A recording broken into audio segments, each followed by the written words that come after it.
This segment is all about exit planning for your business.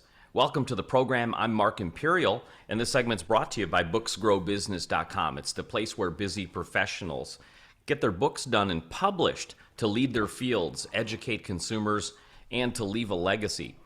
Joining me on this segment is Kyle Bochat. He's a certified exit planning advisor. Kyle, welcome to the program. Hello, thanks for having me. Tell us a little bit about your work and specifically, who are the types of clients that you help? Absolutely. So I wear a couple of hats. My primary role and what I've been doing the longest is financial planning and wealth management. And over the years, I have grown my practice to work with a ton of entrepreneurs. Entrepreneurs tend to do very well and fit my profile of an ideal client quite easily.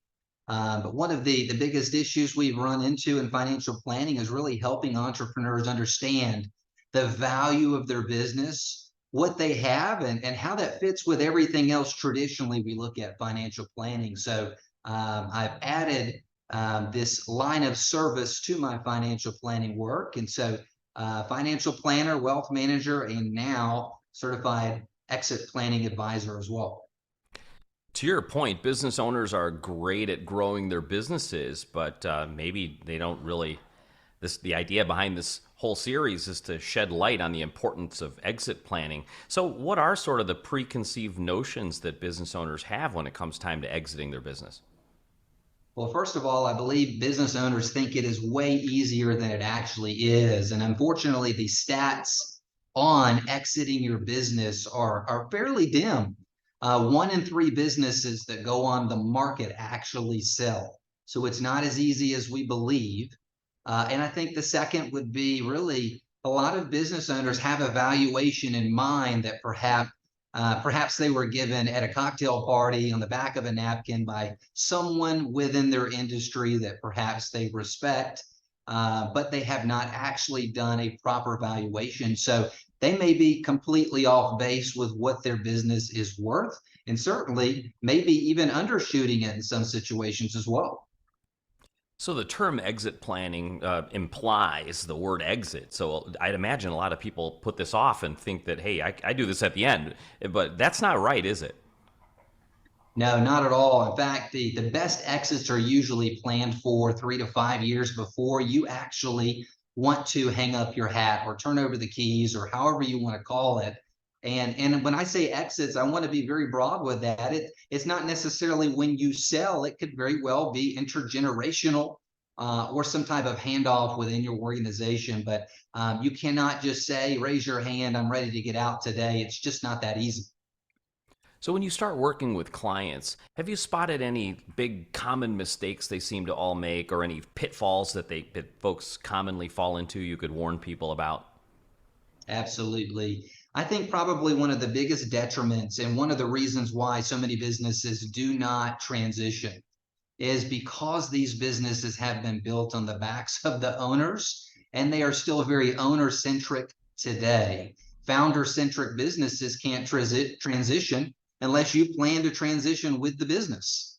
So if you are the business, when you leave, there is no business. And so doing proper planning in advance to make sure that your team is able to carry on the work that you've done so well over the years is very, very important. Kyle, can you give us sort of a 10,000-foot view of what the process looks like to work with an exit planning advisor like yourself? What are the areas you help them with, and who do you help coordinate? Absolutely. So I actually received my certification through EPI or Exit Planning Institute.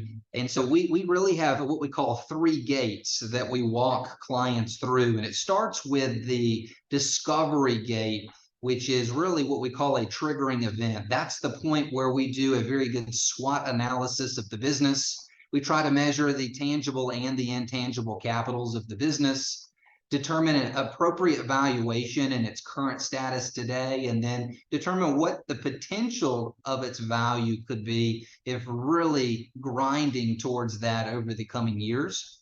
Once we've done that initial work and have an idea of what the asset looks like, we can transition into gate number two, which is really protect and grow. You want to protect, number one, the investment you've already built.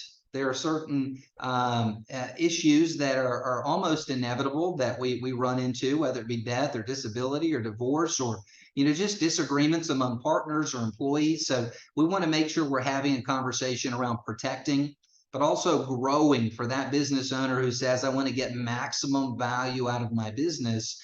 We're helping link them up during this protect and grow phase with other professionals, whether that be legal professionals to assist with some of those things that might need to be helped with, insurance professionals, growth coaches who can take a deep dive into their business and really get their team moving and jiving.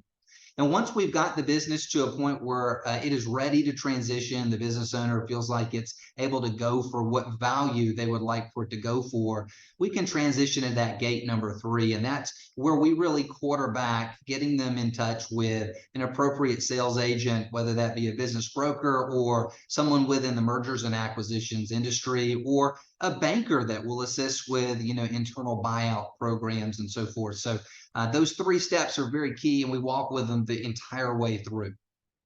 Great insight. Kyle, what inspired you to get into this field and help business owners with their exit planning? How did you get started?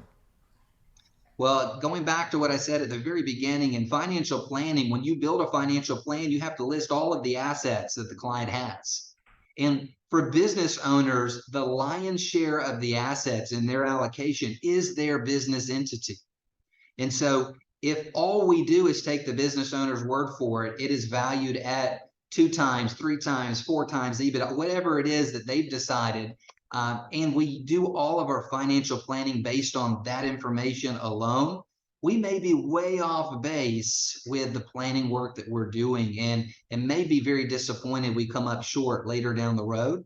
So that was my motivation. I wanted to work with entrepreneurs to make sure that we didn't leave them short-sighted, and that we had good tools for which to do the proper planning with when a lot of it is going to be based on their business transition. Before I ask you my last question, in regards to exit planning, is there anything that I didn't think to ask you that you feel is important to share with business owners?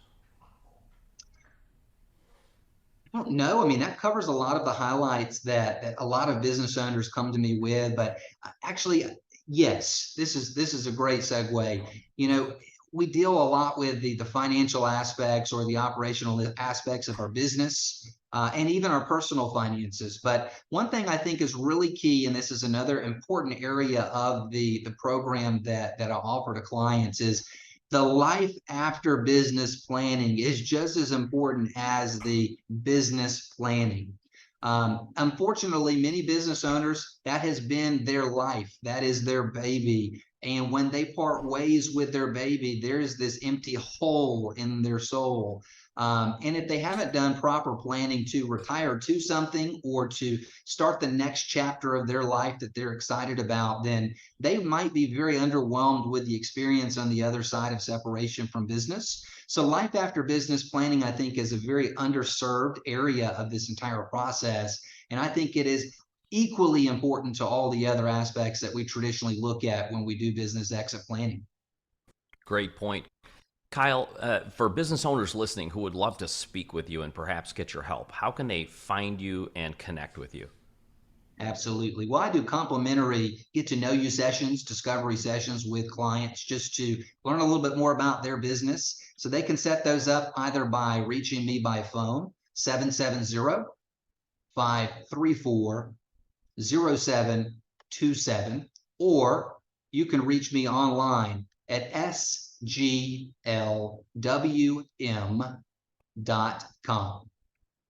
This has been terrific. I really appreciate you taking the time to share with my audience today, and I wish you continued success for you and for all of your clients.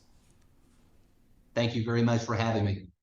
That was Kyle Bochat, and this segment's been brought to you by booksgrowbusiness.com. It's the place where busy professionals get their books done and published to lead their fields, educate consumers, and to grow their practices.